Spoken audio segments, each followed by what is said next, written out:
What's up, everybody? Welcome back to another movie review. Today we're talking about 2013's Now You See Me, Now You Don't, which is the saying, but the movie is just called Now You See Me, and it is a magician movie, heist movie, that kind of swindle you type of thing, where the whole time you're going, okay, what's this mystery, and who is it, and who's the guy behind it, and you're trying to solve it the whole time.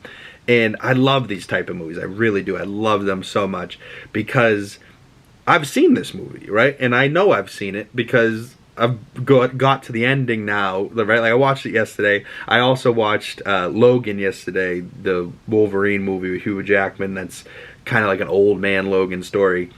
It's just a phenomenal movie. I'm not going to do a review on that this week because I also reviewed that last September. So if you want to go check that out, go check it out. But Now You See Me stars these four horsemen, which I really love this cast, but the four horsemen are Jesse Eisenhower, Woody Harrelson, Dave Franco, and Isla Fisher.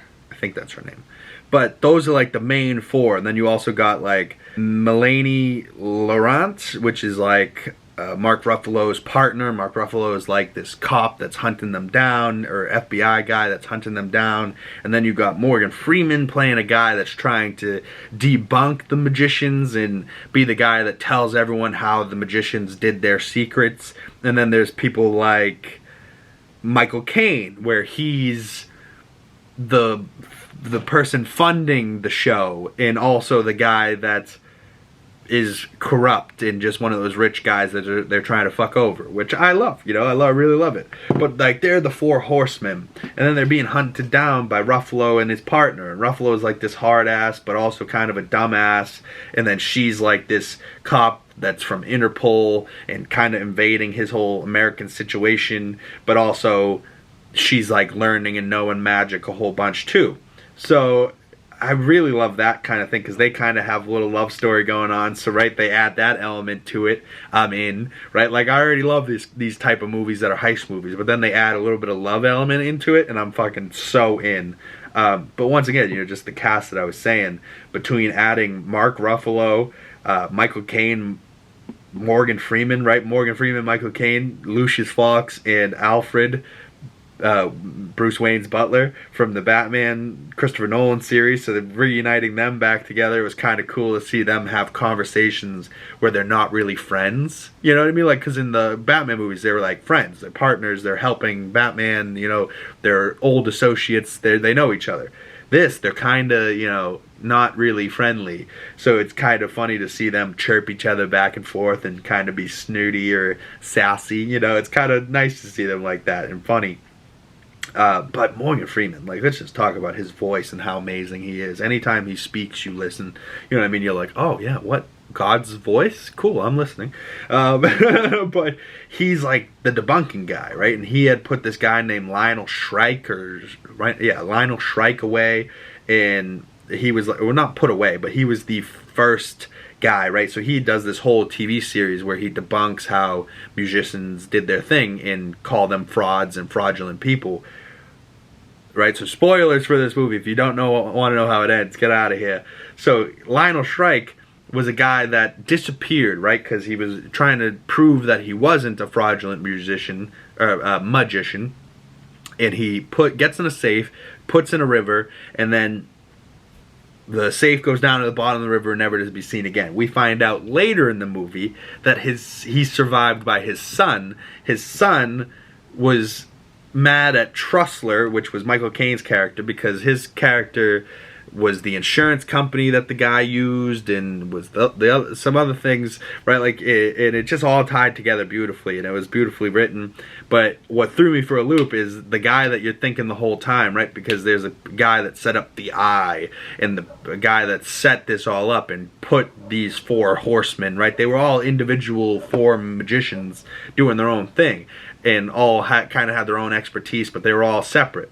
then he brought them together, but he never told them who he was. So it only gets revealed at the end who this guy was and what this plan was. And this guy was Mark Ruffalo's character, right? So he had become an FBI agent and planned this entire thing out, just like his father, Lionel Shrike, did.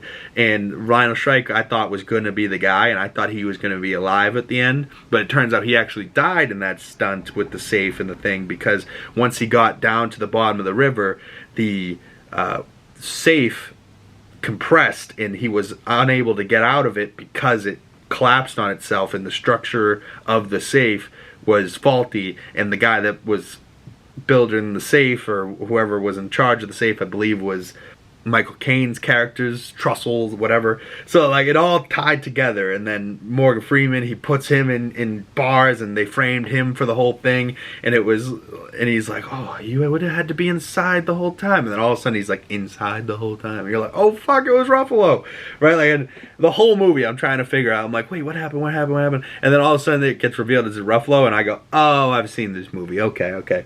But thank you for the guy that left this recommendation, because I really enjoyed this movie and getting to see this all over again. But the fact that it was Ruffalo really cracks me up, and I believe he is also in the second movie. I don't know, it's been a long time since I've seen these movies, but the second one I believe has James Franco's real life wife in it. Alison Brie, I believe is her name. And then it also has Daniel Radcliffe in it as like the bad guy that they're doing the jobs for, or getting blackmailed to do the job. I don't quite remember it, but it's one of those movies like that if you haven't seen it in a long time, you can watch it almost as if it's the first time you're seeing it, and experience the whole thing all over again, and then get to the end and go, oh, I have seen this. But it doesn't, I got to the end and I was like, oh, I have seen this, but it wasn't like, oh, I've seen this, I just wasted my 2 hours doing this. No, it was one of those, I got to the end, I was like, oh, I do remember this. Yeah, this is good. This movie's great. It's one of those. So I gave this movie 4 out of 5 stars. Comment below, what is your overall score out of 5 stars or out of 10 stars? About an 8 out of 10, 4 out of 5, 8 out of 10, one of those that really solid movie. So stay tuned. We're going to have Now You See Me 2 probably coming out early next week, maybe, or later this week. But stay tuned for tomorrow. Tomorrow we got a really good review coming out for Love Lies Bleeding, a movie with Katie O'Brien and Kristen Stewart. Ed Harris is her father. Really creepy movie. Just came out in 2024. First time watch this year. It's now out on digital, so I was able to rent it. So really good movie, and I really enjoyed it. So stay tuned for more movie reviews. My name is Big Cam. You can follow my other social medias in the links down below. Hit that bell so you don't miss future movie reviews. Comically Boston's every Monday, sometimes twice a week. And I will see you beautiful people in the next video. Peace.